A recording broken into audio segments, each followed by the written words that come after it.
Welcome to the most listened to golf in the world, the Fairways of Life show, on air, online, and around the world, with the most candid interviews, unforgettable stories, taking you beyond the ropes. Here's your host, New York Times best-selling author, Matt Adams. As we welcome you to the eve of the 153rd Open here at Royal Portrush. The weather today is absolutely glorious, but that is not slated to be the case over the coming 4 days of tournament proper. We'll get into the details of the same. Yep, we are inside of the PXG Custom Studios, which the confines are defined by the studio, or the media center here at Royal Portrush. This is Paul Eales, a member of the board of the DP World Tour, winner on the DP World Tour. Back in the days, it was called the European Tour, of course, and we're going to chat about getting ready for the Open. You had a chance to get out to the golf course the last couple of days. What are your thoughts about what you're seeing? Well, the course is spectacular. The setup and the weather, of course, today has been so fine. I'm not sure what the players will gain from today because the weather is so sublime. It really is perfect playing conditions, but the forecast is really going to be some difficult conditions later on in the week. But in terms of how the course is being set up, it's fair. It's an extremely difficult setup in terms of the greens. They're all a little bit sort of pulpit greens where they're raised up with some severe drop-offs. The bunkers aren't overly severe, but it's a good driving test as well. So you're going to have all parts of your game as always, but in particular, I think this is an iron player's course, Matt. Yeah, that's the impression that I have too, that it's very much about putting the ball where you need to in the approach shots. The greens are going to be somewhat slow by the standards that most of the players are used to. They know that coming in. It strikes me as a fair golf course, and I should say this is Paul's second time talking about the merits of the golf course accordingly, because we went on the air for Open Radio at 10 a.m. local time, which would have been 5 a.m. East Coast time of the USA, for example, just to give you a relative gauge. And I don't know where it finished because I finished about 11:15, and you guys went to the top of the hour, I believe. When you were going through your round, what did you finish at? Because they're, as a touring professional, they're asking Paul, what would you make in this hole? And he said, well, if I play it this way, I'll make this. Yeah, well, I double bogeyed 18. I gave myself. I don't believe Yeah, that. I did. I gave myself a double on 18. I hit a nice tee shot. Just caught the left edge of the green, and as we were describing, there's a huge swale, maybe 10, 12 feet down to the left, and I got confused. Do I chip it? Do I put it? Do I run it? Anyway, in my own head, I got the chipper out because that's what the crowd want to see. They want a bit of backspin, and I didn't get the ball on the green. Did you get a little? I got very nervous, electricity through the hands. So it quickly went back in the bag. In my mind, I got the putter out. That was the one, whacked it way past, and then two putts. And a double bogey 6, and it can happen in a heartbeat. I thought what you were doing in that round, I thought you were kind of reliving the round that we played just a few short weeks ago. It was you and I and Dominic, and who was our fourth? Was it Barry Gardner? Barry, it was, yeah. Yeah. Dom, did you have any of the photos still lurking around of that day? Yeah, I got some stuff from the round. I can Andrew can show some pictures from the round that we had at Portrush. I got to play with Paul. It was amazing. We had a great time. This is at the first tee there with our friend John McLaughlin, who was sort of the operator of the whole trip to make sure everything went the way it went, as well as it went. And if I recall, Paul, correct me if I'm wrong. There's a handsome guy in orange. This is when we were arguing quite heavily about what tee to play. Yeah, but he was right, wasn't he? Yeah, Dom, I think the conversation... Who was right? I was right? So if you can... No, Paul was right. You see the starters hut behind us. So if you go another 50 yards left of there, that is where the tee box that the Open competitors will tee off from. So we were a good 80 to 90 yards ahead of where the guys are going to be playing from. And we did that for a reason. And the reason was that we could then see the challenge off the tee that the great players of the world, because they're probably 80, 90 yards further through the air than we would be. So all the hazards that would have faced them off the tee, we got to be challenged by them by moving tee boxes forward, and so we had a great time. Have you fallen I mean, silent on that? how Dom? can you not? Anyway, Look at that. here- Look at that here's spare a photo tire of on the me. 4 of us. A beacon of good health, gentlemen. The first thing he says is, You're "Look at breathing my- in there, look Dom." at my spare tire." I was just going to say that's a really cool shot of a foursome playing Portrush. Aside from being reminded that Dom has a spare tire, apparently. But Dom had a good score that day again. He Another shot in one. the 70s. I know that. What did you I shoot didn't that shoot day, in the Dom? 70s. Shut up. Although I did did? par You had like a Calamity. 70s. I was Yeah, happy he about told that. everybody he shot in the 70s. That's a cool photo. Not sure. I think that was on the back of the fifth green. Back of 5, yeah, 6T behind. Yeah, that's amazing. Uh-oh, lurking. Can't tell where that was. Across the road. Beautiful complexes. Oh, you can see some of the marquees were already up. Any more photos, Dom, or is this? It was a great lot? time, man. It was a great time. Can I was. read you Yeah. guys the weather for this week's tournament? Can Yeah, I do that? that was my next thing I was going to ask you about. So, yes, good producing. Yeah. Andrew, did you get the thing with? Yeah, there you go. So that is the weather sort of right now, today, and early in the morning. This is the official forecast from the RNA and the Open Championship, and I'm going to read to you the official forecast for Thursday, tomorrow, round 1 of the Open Championship. Cloudy through the morning, but often dry. However, some short-lived outbreaks of rain, perhaps briefly heavy at times, if possible. Intermittently dry. I can't even get through this stuff. It's all over the map. Intermittently dry through the afternoon and evening, becoming drier by the late evening. Rainfall, 3 to 10 millimeters. Winds, 8 miles per hour. Gusts up to 12 miles per hour, and by midday those gusts could reach 20 miles per hour. The temperature will be in the 70s degrees Fahrenheit, 22 degrees Celsius. And then this is my favorite part, guys. Ready? This is the official forecast for the rest of the championship. Quote, remaining changeable. with showers or perhaps longer periods of rain, including a risk of even heavier spells of rain, particularly on Sunday. Winds mainly light this weekend and then varying, possibly not so light later on. I can't even read it. Paul, it sounds like we'll be. Changeable. I don't know if I told you this yet, Dom, or the world, but Paul and I have been assigned together tomorrow. We are going to be with the group of Patrick Cantlay, Cameron Young, and Mackenzie Hughes at 8:25 a.m. So that'll be 3:25 a.m. Eastern time.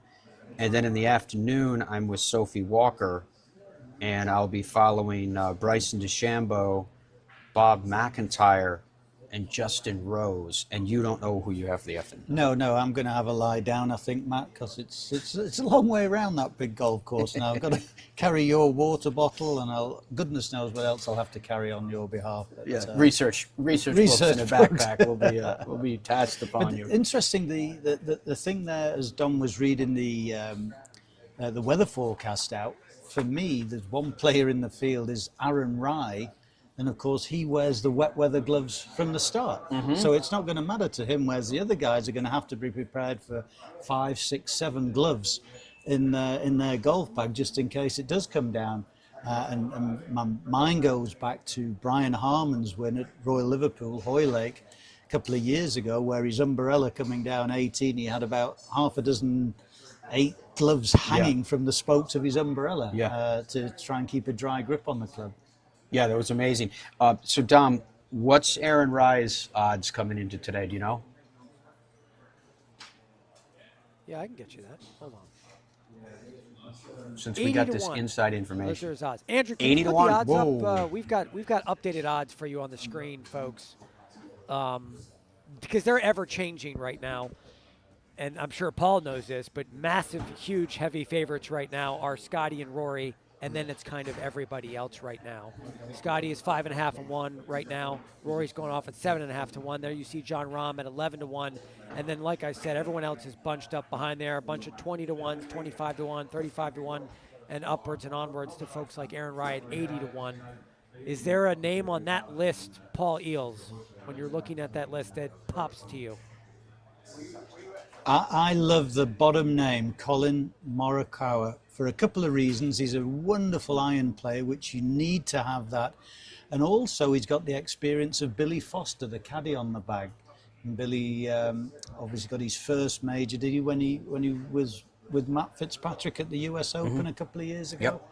And he'd caddied for Seve, Westwood, a whole host of great players. And Colin picked him up last week. They worked together in the Genesis Scottish Open.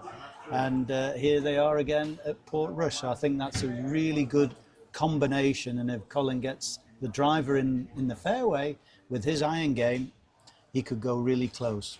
Awesome. Yeah, that's some pretty good information to know there too.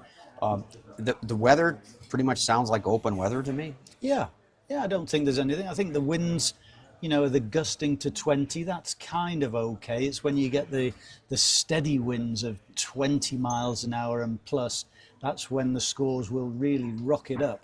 But I think there's enough here. One of the great things about the Portrush links is the directions that the holes take. Traditionally on a links course, you'll play 9 going away from the clubhouse and 9 coming back on a thin strip of land, but not so much here. It's quite a deep piece of land and the holes weave around the dunes, and it's so there's going to be a lot of crosswinds, some downwind, some into the winds, but it's going to keep the guys on the metal, that's for sure. Is there... You already mentioned that you think it's a second shot, it's an approach shot golf course. Is that the reason why you're so high on him? Because his ball striking right now is sublime. Yeah, if he finds form on the greens. Sure, I always get the impression that Colin Morikawa is a fantastic iron player. Alongside you, Scheffler and Rory when he can get the driver in play.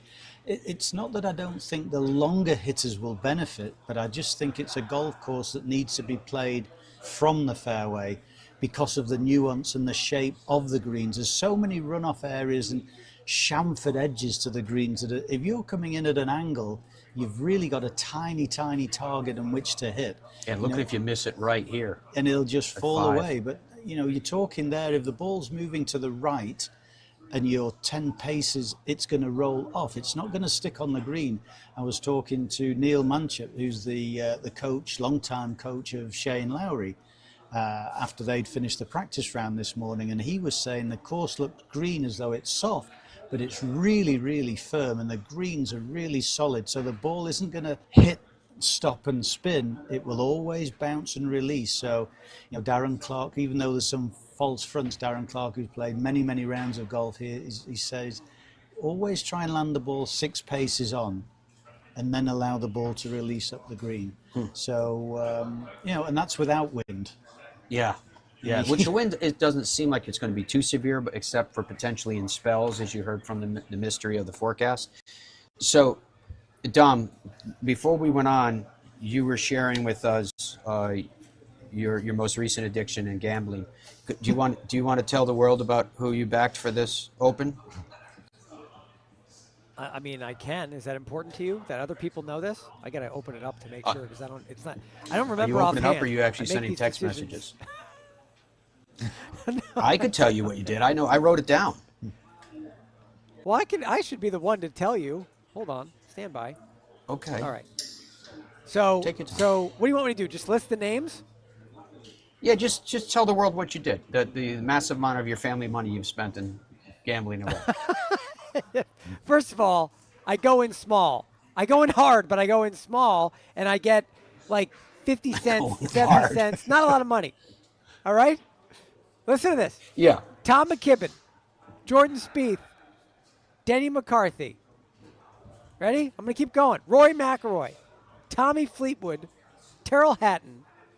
I'm going to keep going. You ready? Sepp Straka, Bob McIntyre, Russell Henley.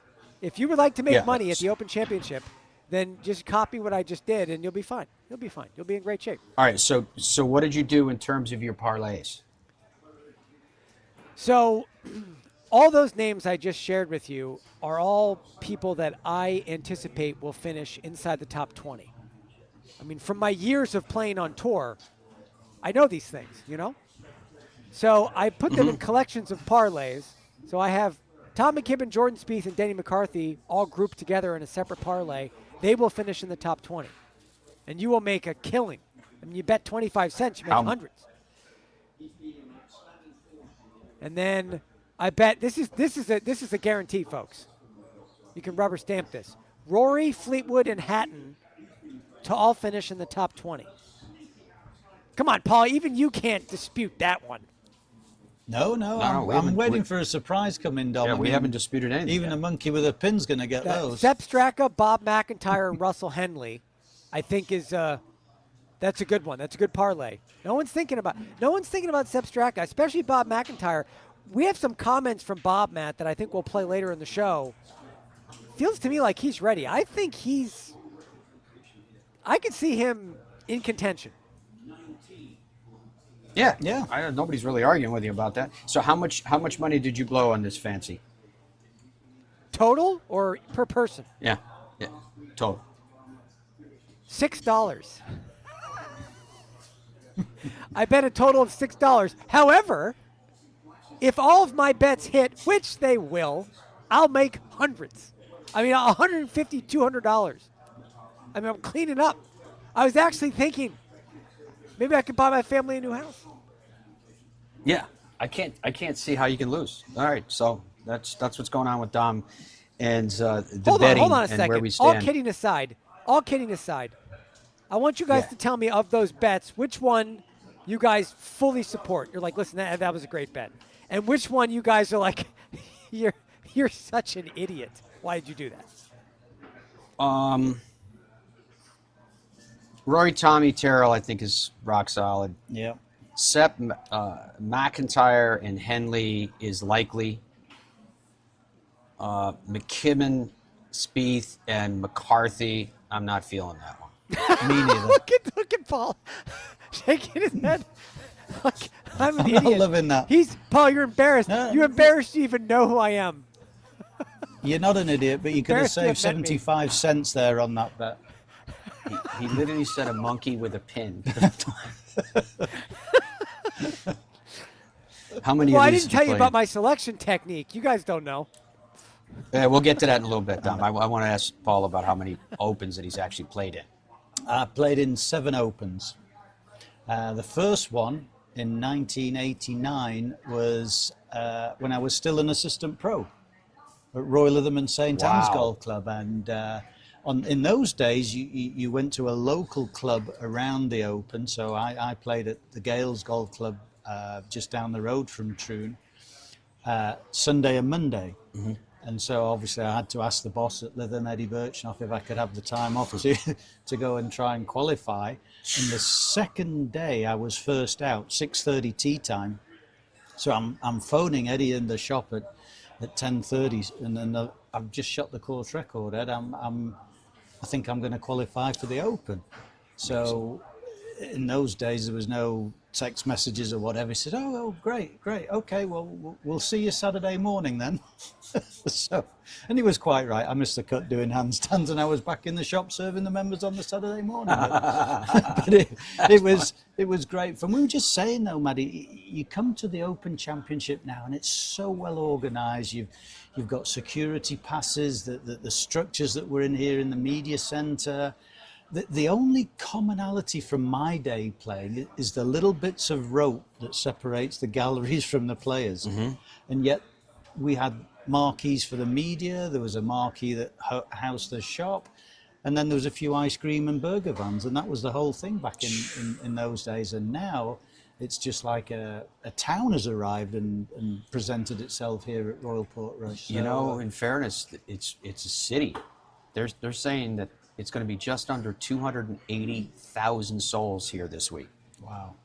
And the economic impact will exceed 200 million pounds from this Open. It's that big an event. And because in the day, I think maybe Birkdale was the last one back in whenever that was, 17 or whatever. You could still pay on the day to get in. Yeah. And so amazing. It was so popular then that the police were going, we need to control the numbers. So I think from there on, it had to be pre-purchased tickets, and there was no tickets on the gate to get in, and that's where we stand now. It's so popular, and I think even there's a ballot now for the tickets that are going to be oversubscribed for next year. Yeah, I think it's going back to Royal Birkdale, incidentally, but I think the Open being here in 2019 was a turning point, because this was the first, in 2019, this was the first Open that sold out. Yeah. You can't get in, Yeah. right? It was that significant, and which also speaks to why it's back 6 years later. Yeah, not surprising in Ireland as well. You know, it's they are such fanatical sports fans over here that you put on an event and get, you know, a sprinkling of the world's best players will be here. Never mind all of the world's best players playing on the doorstep. So it's the hottest ticket in town. Yeah. Did you have a chance, or have you been asked yet in the broadcast that you're doing? Because we're still on the air and open radio. I'm going to tell you guys how you can get all the coverage in a moment here. Did you pick your man for the week yet? I haven't picked my man, but I've got 5 names, and I think I'm going to go for experience this week. So, Brian Harman, you know, having won at Royal Liverpool, I'm going to go for Justin Rose, who had that second place finish, didn't he, in the Masters earlier on in the year. He had a good finishing round in the Scottish last week, so I'm going to go for him. Scottie and Rory, of course, and then I'm also going to go for Adam Scott. Harman, Rose, Scottie, Rory, and Adam, Scott. A. Scott. So there's some experience there. Yeah, so not there's some exactly age going there. out on a limb, but I just think those guys, it's, you know, they can all move it out a long way. Of course they can, but I don't think it's necessarily going to be a young man's Open Championship. I just think there are too many nuances and things that can upset somebody of less experience, where these guys have been used to having the blows, and I think they can probably ride with the punches that they're going to get out there more than, say, a younger player. It's kind of an interesting observation you just made, because quite often the Open goes to that player at least in their 30s, Yeah. right? Versus Yeah. the young player that can light it up and shoot a course record. Yeah. Anyways. I think that there's always going to be a chance if somebody's there or thereabouts. You know, the South African boy Potgieter and Marco Penge, they can hit it prestigious distances that if they get the driver there, they're literally going to be just chipping on. So obviously you're going to get the ball closer to the hole with a sand wedge than you would do if you're hitting a hybrid from 230 yards away. So, you know, they could light it up and shoot a final round a la, you know, what was Johnny Miller back in the day, the US Open, where he came 63, from yeah. 63, you know. So, yeah, it's going to be interesting. Obviously, the weather, as always, at an Open will play a huge part in the outcome. But I just think experience is going to be needed round here, and a good old head on the shoulders of the champion will prevail. All right, Matt, Dom, can I so say help me something out about with the this age? again. Yeah, Dom, go ahead. So to Paul's point, I just wanted to provide some facts here supporting what you guys are discussing. Over the last 15 years, the average age of the Masters champion was 31. The average age of the PGA champion was 29. The average age of the US Open champion is 28. But the average age of the Open champion was 33 plus. And 4 winners in the last 15 years were over the age of 40. Okay, well, that would Wow. be 2 of his 5. So I wanted to go down with his Harman, Rose, Scottie, Rory, and Adam Scott. Could you give me the odds average on those? Sure. Justin Rose right now is 60 to 1. 60 to 1. 60 to 1. Adam Scott is 70 to 1. Brian Harman Okay. is 150 to 1 right now. Currently as it Yep. stands. What was the fourth name? Scottie Harman, Scheffler, Rory Scott. McIlroy. Well, Scottie Scheffler and Roy are at the top of the heap. Yeah. 5.5 to 1, 7.5 to Short 1. odds. Yeah. The odds have been shape-shifting in the last 48 hours or so, but they're the odds-on favorites right now. In fact, they were part of the question we've been asking all week, Matt, and the answers coming back have been very, very much similar, which is interesting. I've been asking folks who will win the Open. I've been giving them 4 options, Paul. Rory, Scottie, Bryson, or the field. And today, it's 64% are saying the field, and 20% are saying Rory McIlroy. The last 2 days, that number has been in the 40 percentile for Rory. So a lot of people are saying Rory over everybody, and including the field, which is interesting. But the people right now have not been as high on Scottie Scheffler for whatever reason. There's been a lot of people talking about Rory and the field more so than they've been talking about Scottie. I don't know why that is, but Scottie is the odds-on favorite as it stands right now this second. Yeah, I can't understand why you probably wouldn't give Scottie Scheffler one heck of a chance. I mean, he played nicely last week in Scotland. He didn't putt well. The greens were particularly slow and not very smooth, so the frustrations came there. But he was still up at the top end of the field. I see no reason why we won't be talking about Scottie Scheffler come Sunday afternoon here at Royal Portrush. I really don't. I was on 18 today when he came through and down to the left-hand side, and you'll hear a lot about this left-hand side of the green on 18. He was down there with a bunch of golf balls and hit different shots with the same club. So a couple of bounces short of the green into the hill, and then it rolled over the top. He hit the flop shot and the strikes and the sound of those pitch shots were just sublime. So I don't necessarily think Scottie Scheffler will have to have a hot week with the putter. I think it's the mistakes that he won't make or he doesn't make that'll see him right up there. And Rory, of course, is always there or thereabouts. So it's going to be interesting. But I would never discount those two guys. It's interesting when you talk about Rory, particularly with that 18 green. Friday, of course, round 1 in 2019, he opens with an 8 on the first hole. He goes on to shoot a 79, but he came back in brilliant style. He shot a 65 all said and done.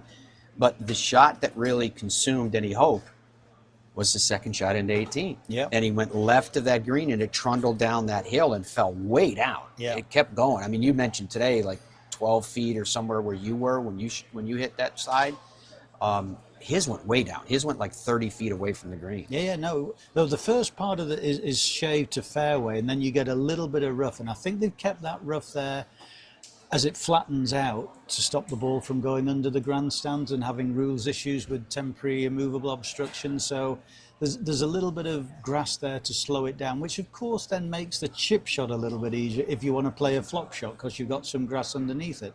If it was the hard pan, then you're pretty much going to have to drive the ball into the slope or run it up the slope to get it onto the green. But at least it's now got the option with some grass there. But I think that was probably the reason why they've left that a little bit longer. Any thoughts on the man who would be the defending champion here at Royal Portrush, Shane Lowry? Shane, yeah, he's done his practice early. He went out and played the back 9 early on his own this morning, just he and his coach and the caddy, and they had spent a lot of time around the greens. Obviously, Shane is such a great player and a passionate player, and he will carry the support of the Irish crowd with him this week. And again, another player that you just can't discount. There's so many good players as you would expect in a major championship. And, what kind of a start's he going to... He blew the field away last time, winning by 6 shots. And that Saturday round of 65 or whatever it was. Yeah, it was. And then he hung on for +1 on the final round to win comfortably from Tommy Fleetwood, I believe it was. Yeah, it was, yep. So,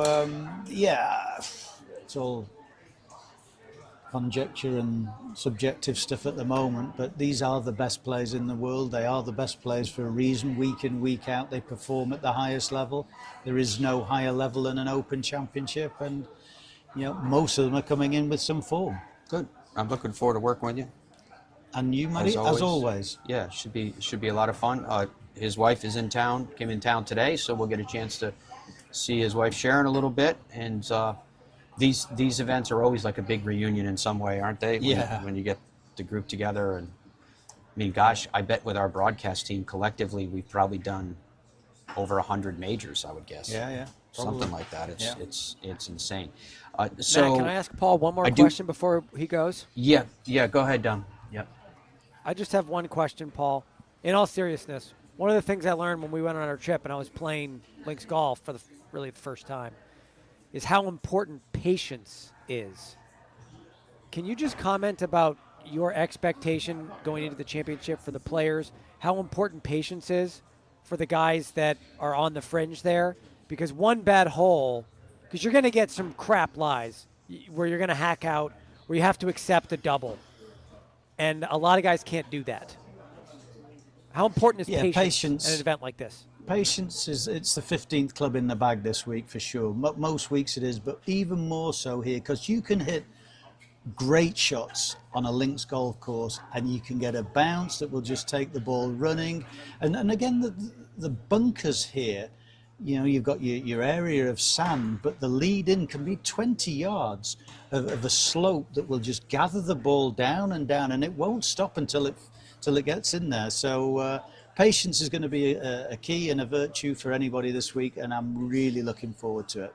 All right, so to get you guys set up on when and where you can hear us, the Open Radio will start tomorrow morning. I know I'm going to give you a gauge for those of you in North America in particular, off East Coast times. So Thursday and Friday we will come on the air at 2 a.m. Eastern time. 2 a.m. Eastern time for the world radio coverage of the Open. And then Saturday and Sunday, we will come on the air at 4 a.m. Eastern time. Okay, Thursday and Friday, 2 a.m. Eastern time, Saturday and Sunday at 4 a.m. Eastern time. So, you know, accordingly. And at local time for us, we'll be coming on the air at 7 a.m. and 9 a.m. Respectively before and after the start of the weekend. All right, so the television coverage in North America.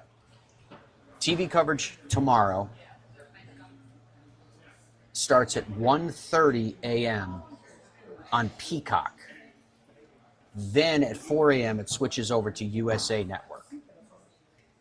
Same schedule on Friday, 1:30 a.m. on Peacock, and then 4 a.m. on USA Network. Saturday, it starts at 5 a.m. on USA, and then 7 a.m. on NBC. Sunday, 5 a.m. on USA and 7 a.m. on NBC. All right, and then there's all kinds of streaming that you can find in Peacock, NBCSports.com, NBC Sports app, the Open app, etc. Now, for the World Radio, for those of you that perhaps are outside of North America, or for those of you that don't subscribe perhaps to Sirius XM, you can hear Open Radio on the Open app. You can hear it on theopen.com, and for those of you in the UK, you can hear it on TalkSport 2 as well. So there's plenty of ways to do it, and the Open app and theopen.com, of course, it's free. Just pick the audio option there. So that is how you can get the coverage of the Open, which we are only hours away from getting underway, and likely it will be like a completely different place by the time we show up tomorrow. From the beautiful ethereal sunshine that we have right now, looks just like that, to the rain that's probably going to be coming in at times sideways based upon that forecast that talked about spells. All right, more coming up live from Royal Portrush. Thank you, Ilzy. Pleasure, Matty.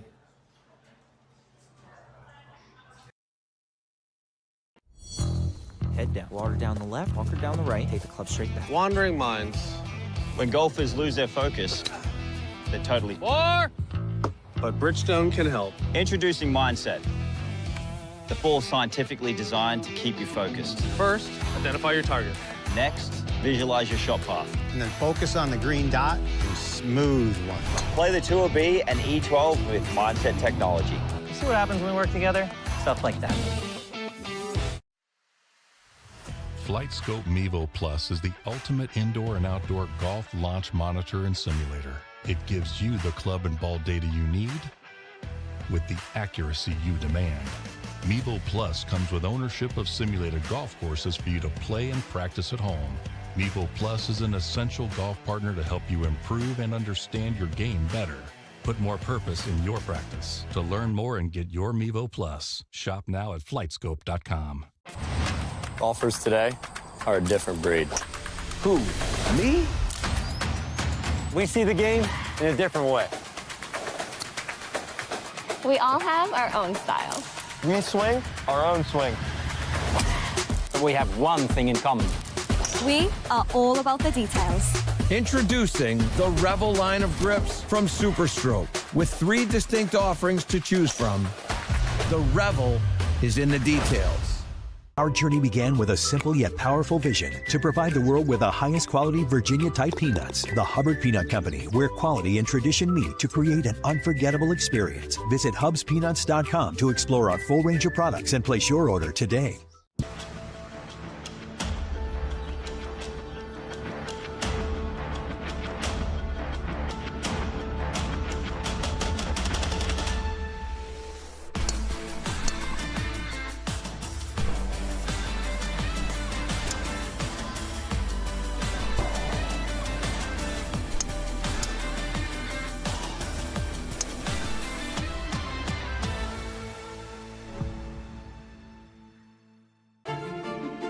Middle market businesses are facing unprecedented shifts, which demand tailored solutions and decisive action.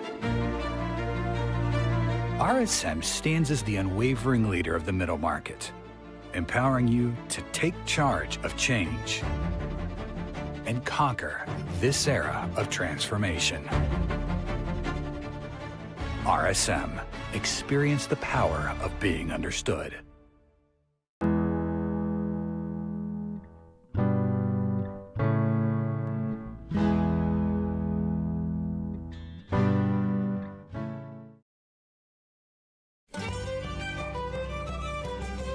Absolutely awesome to have Paul Eales join us.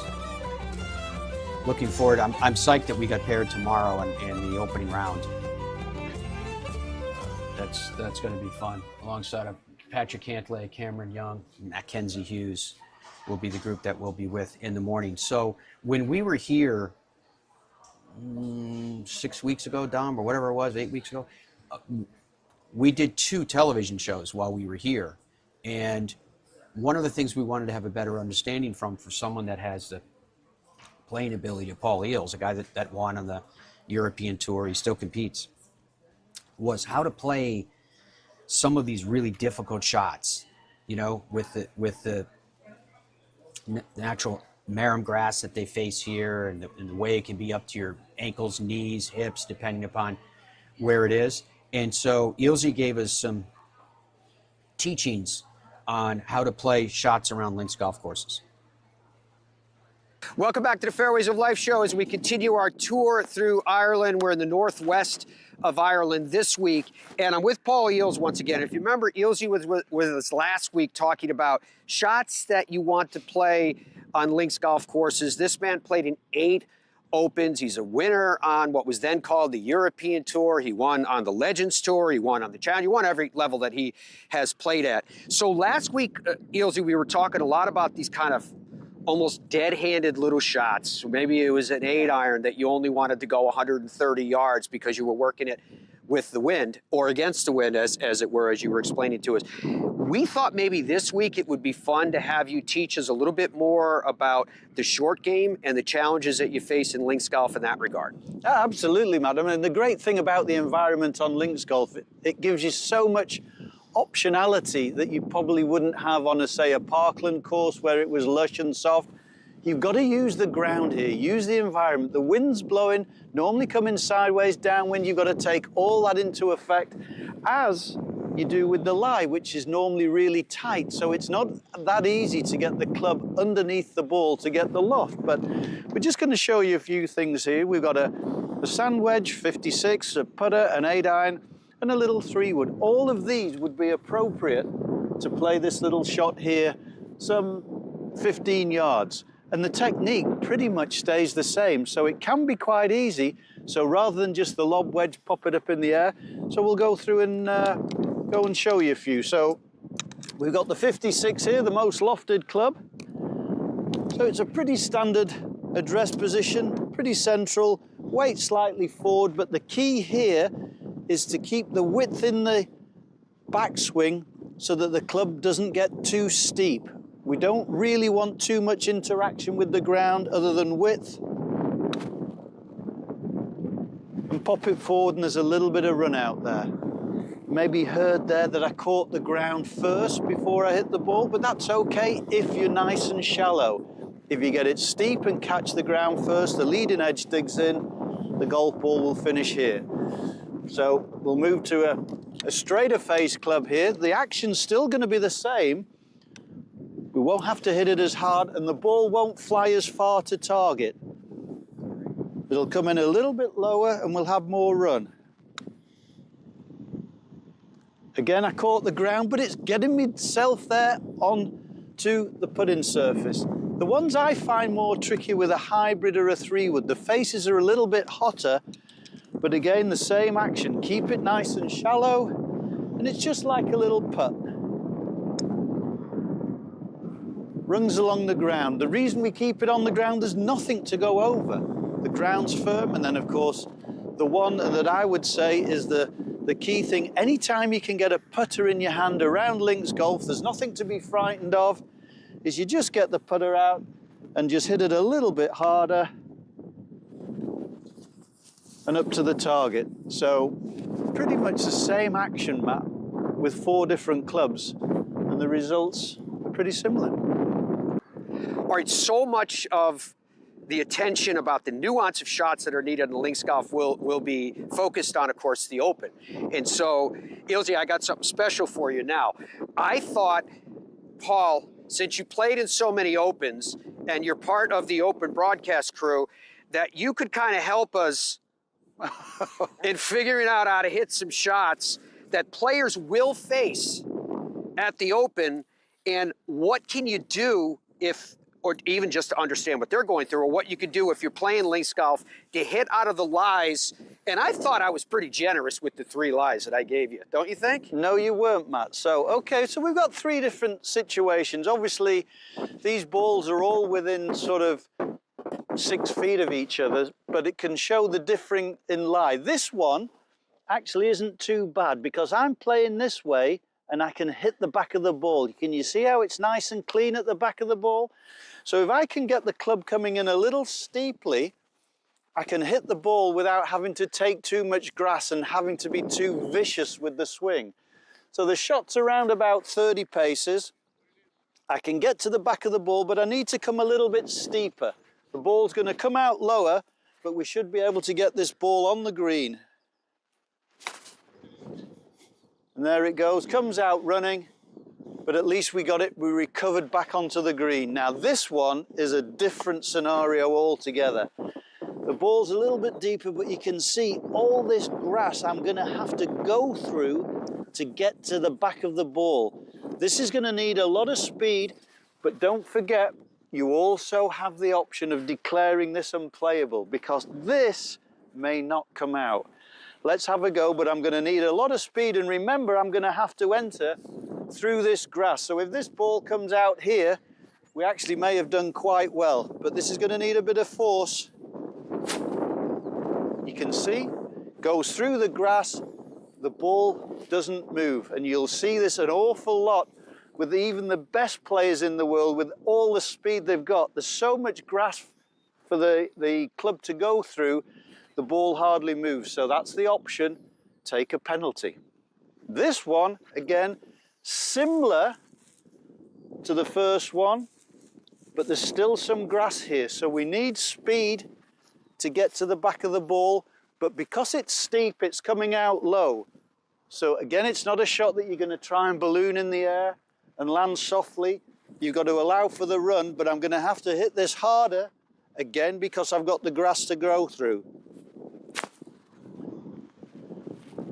It's out, but it's across the green in the other side of the bunker. So 3 different lies, all within 6 feet, all with a different outcome, and it's the lie that dictates it.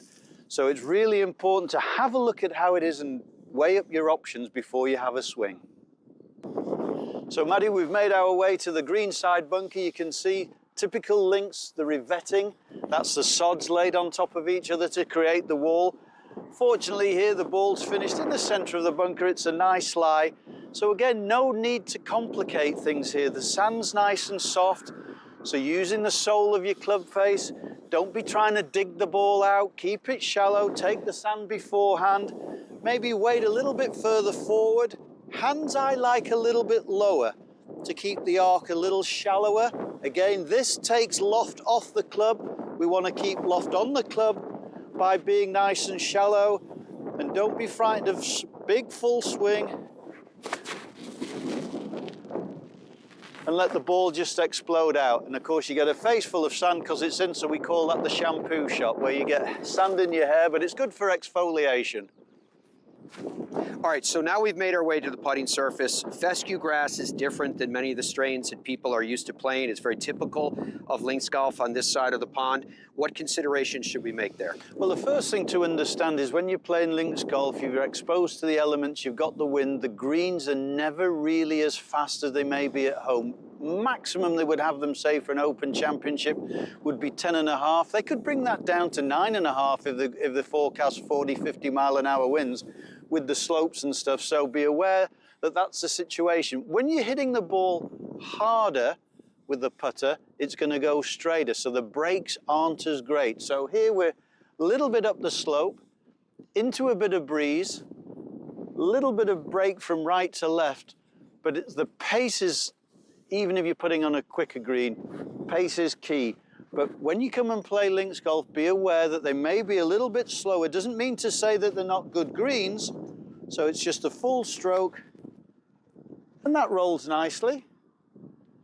And again, it didn't really break, so I missed the break by half a cup or a cup outside the right. So again, the critical thing here, as with putting, is pace is so important if you're going to get a good score.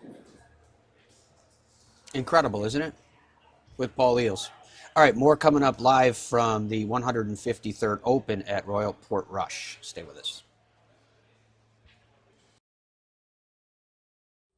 In Ireland, golf is more than just a game. Come and experience our world-famous links courses and our world-famous parkland courses, all set alongside world-famous scenery. And visit our world-famous historic sites. And while you're here, enjoy our world-famous hospitality. Fill your heart with Ireland at ireland.com/golf. Ben Hogan Golf Equipment is back. Established in 1953, we serve golfers who demand excellence of their equipment. Designed by the game's best engineers, forged in the world's best foundries, and built to order in the USA. Don't settle for off-the-rack disappointment. Elevate your game with custom clubs at direct-to-consumer pricing. Exclusively at benhogangolf.com. That's benhogangolf.com.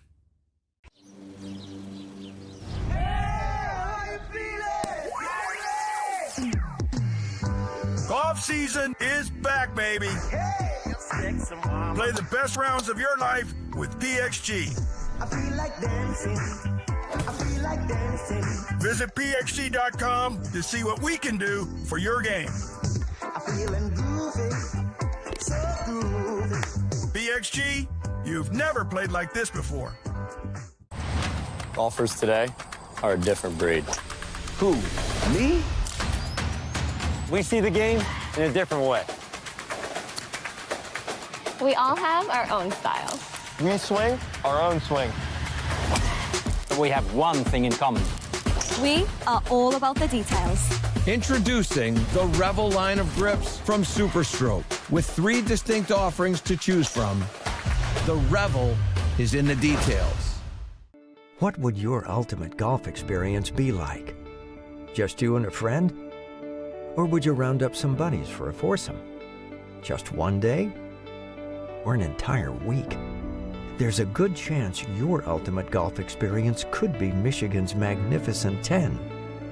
10 incredible courses set among 3 remarkable resorts. See for yourself. Book your ultimate golf experience today. Hey, I'm golf broadcaster Matt Adams. You know, Hub's Peanuts has been cooking up the top 1% of peanuts for over 70 years. And these aren't your average nut. These are super extra large Virginia peanuts cooked in the USA. Family-owned Hub's Peanuts have more protein than any other nuts. So whether it's a boost on the course or a special gift, the variety of flavors guarantees Hub's Peanuts is just what you need. Family-owned, nutritious, delicious, and sustainable. Hub's Peanuts, it's just right. HubsPeanuts.com. When you choose Newton shafts, you're choosing more than a product. You're choosing innovation, pride, and excellence right here in America. We pay attention to the minutest of details, and you can feel that in the performance of our shafts.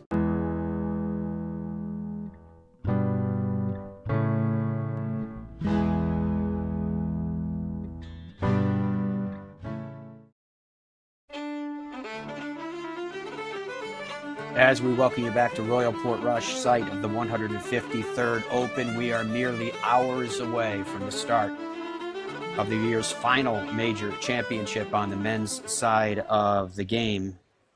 Don, let's take a look at some of the tee times that you guys have put together some graphics of, just to give the people some ideas of who will be playing with whom over the next few days. There you can see that the triple stars is because that's the group that myself and Paul Eels will be covering. The times that we have listed here, of course, are East Coast times, the East Coast in the United States time. So 3:25 a.m. Patrick Cantlay, Cameron Young, and Mackenzie Hughes is who we will be with. At 4:36 a.m., Sepp Straka, Ben Griffin, and Akshay Bhatia. 4:47 a.m., Sam Burns, Aldrich Hotgeter, and Brooks Koepka. At 4:58, our defending champion, Xander Schauffele, J.J. Spawn, Jon Rahm. You're going to be hearing from Jon Rahm here in just a second at 5:09, and Xander for that matter. 5:09, the man that would be the defending champion here from 2019. Shane Lowry, Colin Morikawa, Scottie Scheffler. You're going to be hearing from Scheffler in a moment too. 8:26 a.m., Keegan Bradley. Bumped into him at a restaurant last night. I was waiting to get taken to our table, and I turned behind me, and it was Keegan Bradley, and said hello, and we were chatting. And I invited him to eat with us, but he had a group that he was going to meet there. He was by himself at the time. So it was a nice conversation. Just asked him how his dad was doing, and asked him about that video that I sent you, Dom, that was like a recruitment video from him back in the day, which was funny and fun to kind of bring up. So 5:09, Shane Lowry, Colin Morikawa, Scottie Scheffler, as I mentioned, Keegan Bradley, Sungjae Im, Daniel Berger. At 9:26 a.m., Brian Harmon, Maverick McNeely, Joaquin Niemann. At 9:37 a.m., Russell Henley, Terrell Hatton, Minwoo Lee. At 9:48 a.m., Bob McIntyre, Bryson DeChambeau, and Justin Rose. That's my afternoon group that I will be with Sophie Walker doing the radio coverage of that. 9:59 a.m., Jordan Spieth, Ludwig Oberg, and Victor Hovland. At 10:10 a.m., Rory McIlroy, Justin Thomas, and Tommy Fleetwood. All right, so let's start with Scottie Scheffler. He is the odds-on favorite to win this Open. And Scottie was asked about, do you play differently when you're playing links golf? How does it feel to have the pressure of being a favorite? And what's the longest you ever celebrated something? And what was the most crushing loss that took the most time to get over?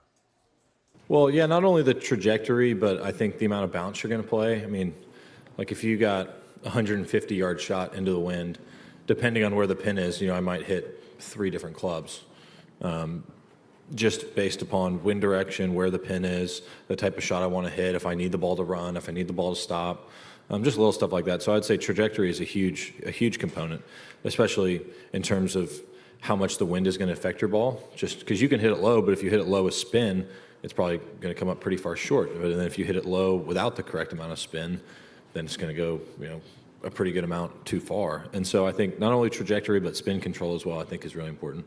I could not care any less about being the favorite or not being the favorite. We all start even par, and tournament starts on Thursday. That's pretty much all that matters. And in terms of links golf, I love the style of golf. I think it's a ton of fun. I think you have to be creative. You have to hit a lot of really good shots. And there's a challenge to it, but I think it's a lot of fun. And, we'll see how the weather turns out this week. Weather has a pretty dramatic effect on how the golf course is going to play. And so, you can play your practice rounds and prepare, but ultimately, I think when you step on the tee on Thursday, whatever the weather presents is going to be probably the strongest part of the test. I think I said something after the Byron this year about it feels like you work your whole life to celebrate winning a tournament for a few minutes. It only lasts a few minutes, that kind of euphoric feeling. And to win the Byron Nelson Championship at home, I literally worked my entire life to become good at golf, to have an opportunity to win that tournament. And you win it, you celebrate, get to hug my family, my sister's there. It's such an amazing moment. And then it's like, okay, now what are we going to eat for dinner? Life goes on. Is it great to be able to win tournaments and to accomplish the things I have in the game of golf? Yeah. I mean, it brings tears to my eyes just to think about, because it's literally worked my entire life to become good at this sport, and to have that kind of sense of accomplishment, I think is a pretty cool feeling. To get to live out your dreams is very special. But at the end of the day, it's I'm not out here to inspire the next generation of golfers. I'm not here to inspire somebody else to be the best player in the world, because what's the point? This is not a fulfilling life. It's fulfilling from the sense of accomplishment, but it's not fulfilling from a sense of the deepest, places of your heart. There's a lot of people that make it to what they thought was going to fulfill them in life, and then you get there and all of a sudden you get to number 1 in the world, and then they're like, what's the point? And I really do believe that, because what is the point? You're like, why do I want to win this tournament so bad? That's something that I wrestle with on a daily basis. It's like showing up at the Masters every year. It's like, why do I want to win this golf tournament so badly? Why do I want to win the Open Championship so badly? I don't know. Because if I win, it's going to be awesome for about 2 minutes. And then we're going to get to the next week, and it's going to be like, hey, you won 2 majors this year. How important is it for you to win the FedEx Cup playoffs? And it's just like, we're back here again, So we really do. We work so hard for such little moments, and I'm kind of a sicko. I love putting in the work. I love being able to practice. I love getting out to live out my dreams. But at the end of the day, sometimes I just don't understand the point, because I don't know if I'm making any sense or not, but am I not? It's just one of those deals. I love the challenge. I love being able to play this game for a living. It's one of the greatest joys of my life. But does it fill the deepest wants and desires of my heart? Absolutely not. I love playing golf. I love being able to compete. I love living out my dreams. I love being a father. I love being able to take care of my son. I love being able to provide for my family out here playing golf. And every day when I wake up early to go put in the work, my wife thanks me for going out and working so hard. And when I get home, I try and thank her every day for taking care of our son. It's just, that's why I talk about families being my priority, because it really is. I'm blessed to be able to come out here and play golf, but if my golf ever started affecting my home life, or it ever affected the relationship I have with my wife or with my son, that's going to be the last day that I play out here for a living. This is not the be-all, end-all. This is not the most important thing in my life, and that's why I wrestle with, why is this so important to me? Because I would much rather be a great father than I would be a great golfer. That at the end of the day, that's what's more important to me. But I think that's why I asked the question the way I did. What is losing like for you? It sucks. I hate it.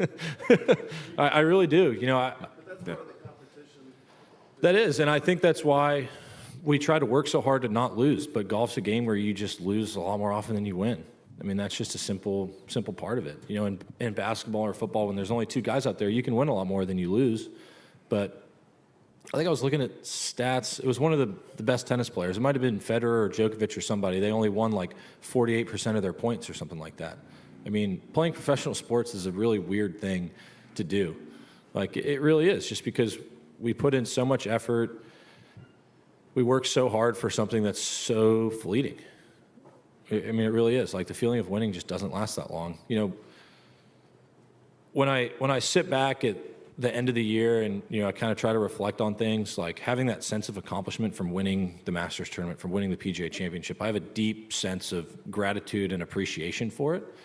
But it's just hard to explain how it just doesn't satisfy, is how I would describe it. It's an unsatisfying venture. And so I guess what I'm trying to say is, this is not the place to look for your satisfaction. This is something that's where you can have a great appreciation for, and a great amount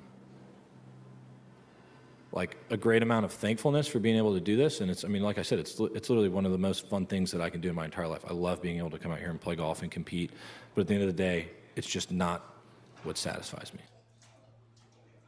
Wow, deeply introspective comments there from Scottie Scheffler addressing the media about his relationship with the game of golf. Now, the defending champion coming in this year, of course, is Xander Schauffele, and he was asked a lot of questions about, again, do you prepare differently for playing links golf, and what does it mean to play links golf, and how fast you got to compare to others. He was also asked about what his expectations are coming in after having won the Open last year, and when you get all these trophies, where do you keep them? I don't think it was easy. I think I'm still learning a lot. I think even from last week to this week, we actually have divots flying this week. Last week was, ball mark lists and divot lists. So just learning how the ball reacts on certain grass, if it's going to jump or not. When you're sitting in, like a fescue bush or weed, how that's going to come out. How much it's going to grab your club. There's so many things you still learn on the way, but more of it's just a mentality. I think when you say links golf, it comes with weather. And when you play in bad weather, you have to have a good attitude. Just bringing the ball flight down, knowing that if it's downwind, if it's blowing 10 to 15 miles an hour and it's downwind, most courses are designed to be played with a certain wind direction. So knowing you can hit a gap wedge from 175 yards, knowing it's going to hit and take that skip, and hitting it to 30, 35 feet short, it's a good shot. Versus in the U.S., you'd be hitting an 8-iron from 175, trying to fly it within a foot of the hole, and having it stop right there. So you have to visualize a lot more than just hitting your number on a machine. It's an interesting thing just because my thoughts of playing really well were at Royal Troon. So coming here, I feel like I'm trying to relearn this golf course, get comfortable with certain sight lines, some blind tee shots. I think when I'm, if I can get myself in the mix is when I think I would have an advantage.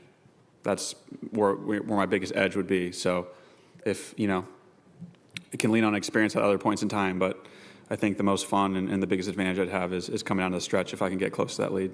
Say you don't have any trophies? No. Where are they?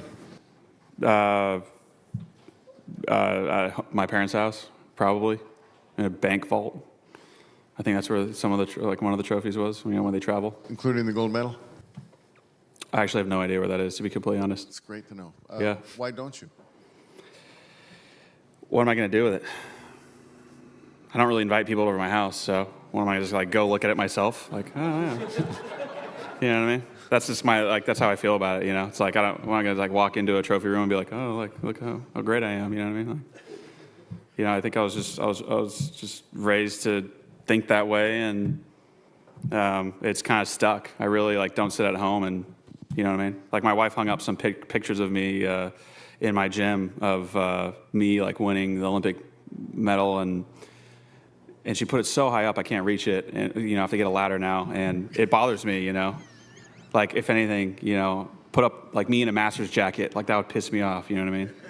Something like that is more motivating than all right, that's not great. I don't want to look at that. You know what I mean? What would you rather be up on the wall? Photo of my dogs or nothing.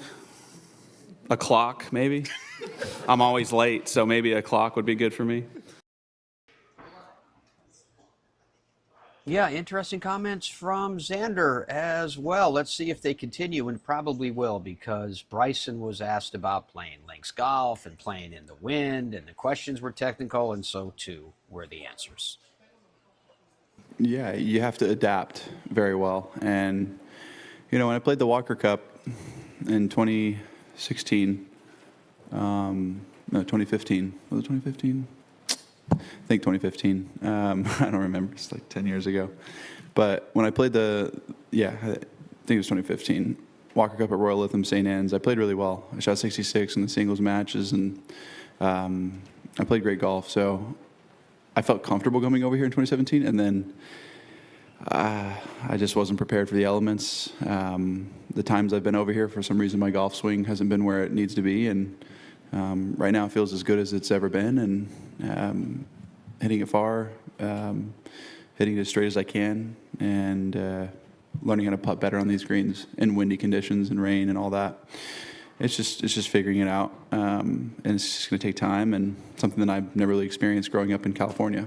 I think building up, hitting it, and using the wind, playing into the wind a lot more, not trying to ride the wind, is something that is pretty simple to talk about, but sometimes difficult to execute when it's a unique scenario, depending on where the hazards are and the bunkers are, and trying to hit a certain shot to a certain place. Just being a little more strategic, and that's what we're going to look at doing this week, is just trying to be as strategic as possible and putting the ball in places where I can give myself good chances for birdie, but also not give myself too many difficult places to play from is the goal.